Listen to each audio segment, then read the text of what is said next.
Welcome back to the war, where we're diving into the skies over the Pacific to uncover the story behind a legend, the Zero Killer. You've seen the title, but what exactly made this American warbird such a fearsome opponent to Japan's once dominant Mitsubishi Zero? Was it raw power? Was it speed? Or was it something deeper?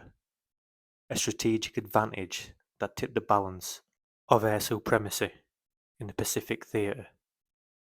By the end of this video, you'll know why the Grumman F6F Hellcat didn't just survive against the Zero, but utterly dominated it.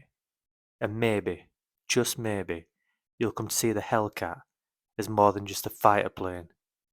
Let's explore how it helped turn the tide of war, racked up a kill ratio that still leaves historians in awe.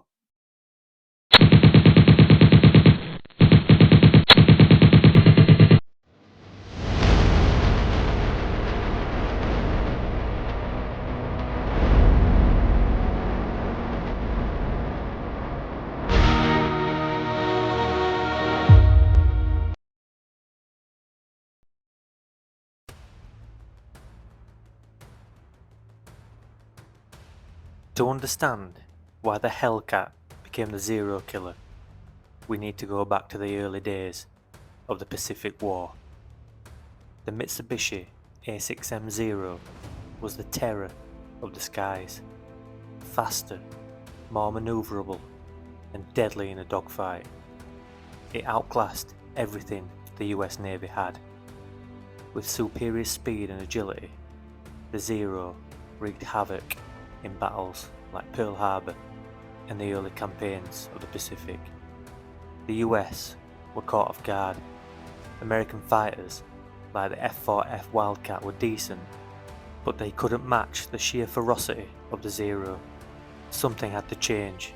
The Hellcat was born out of necessity, a desperate need to challenge the aerial dominance Japan had secured. But was the Hellcat just a desperate response, or was it a calculated game changer designed to dominate the skies? Let's find out.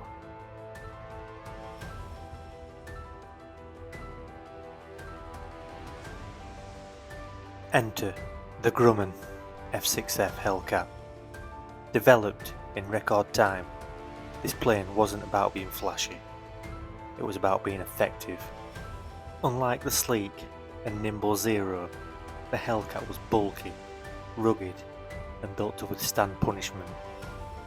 Grumman had a nickname, the Ironworks, and the Hellcat lived up to it.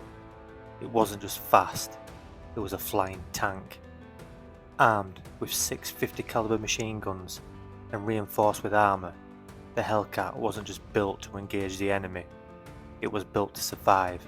But could a bulky, heavier fighter really stand up to the nimble, agile Zero in a dogfight? The answer might surprise you.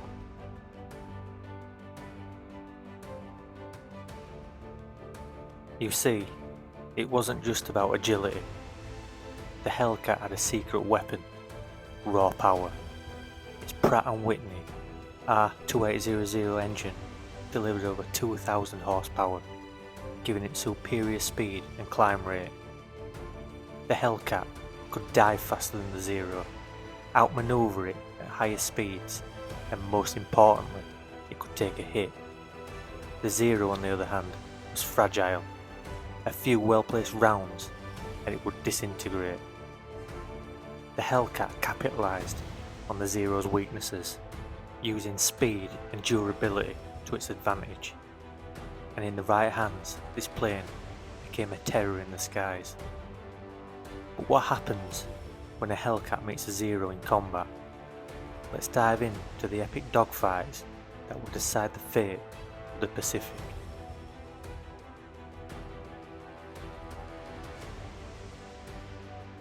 One of the most famous engagements for the Hellcat came during the Battle of the Philippine Sea in June 1944, known as the Great Marianas Turkey Shoot. The Japanese Navy sent over 400 planes, hoping to halt the US advance. What they didn't expect was a swarm of Hellcats waiting for them. The result? A massacre. The Hellcats' kill ratio during the battle was astonishing. Japanese losses totaled over 300 planes, while the US lost only 30. Pilots often joke that it wasn't even a fair fight, and in many ways it wasn't. The Hellcat had outclassed the Zero. But how did the Hellcat achieve such a staggering dominance in just one battle? There's more to it than just great engineering.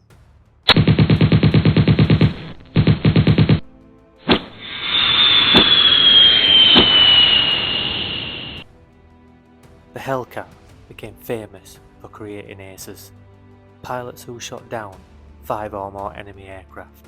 One of the most notable was David McCampbell, who became the US Navy's all-time top ace with 34 kills.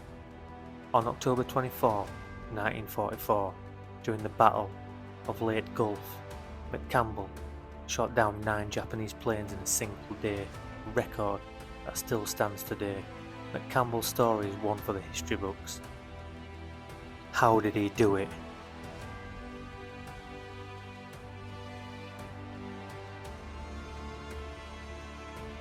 The Hellcat's design wasn't just about offense, it was about endurance. With self-sealing fuel tanks and armor protection, it was built to come home, even if it took a beating. Many pilots reported returning to their carriers, with their planes riddled with bullets, but still flying. The Hellcat gave pilots confidence that they could not only fight, but also survive.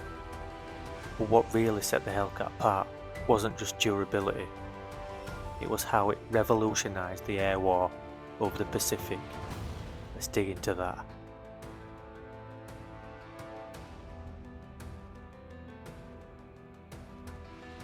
Before the Hellcat arrived, the Japanese Navy's air power was feared, but after its introduction, the tide shifted dramatically. The Hellcat accounted for 75% of the US Navy's air-to-air kills in the Pacific. It neutralised Japan's air superiority and played a crucial role in securing US victories from the Marianas to Okinawa. By the end of the war, the Hellcat had a kill ratio of 19-1 against Japanese aircraft. Over 5,000 enemy planes were destroyed, and the Hellcat proved its worth time and time again. But how did the Hellcat manage to dominate so thoroughly, even when Japan tried to adapt?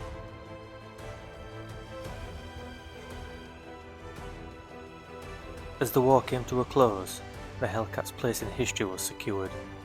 It wasn't the flashiest fighter, but it got the job done. The Zero might have been the terror of the early war, but the Hellcat became the symbol of American air power by war's end. It wasn't just a Zero killer, it was a game changer in the Pacific.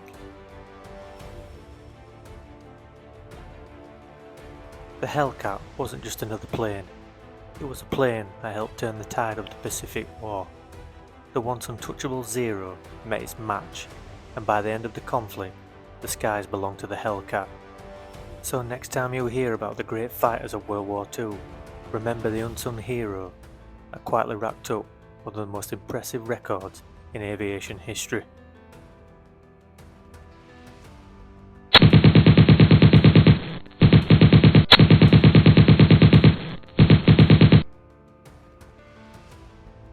Hi soldiers, thanks once again for watching. Again, don't forget to like, subscribe, check back in again soon.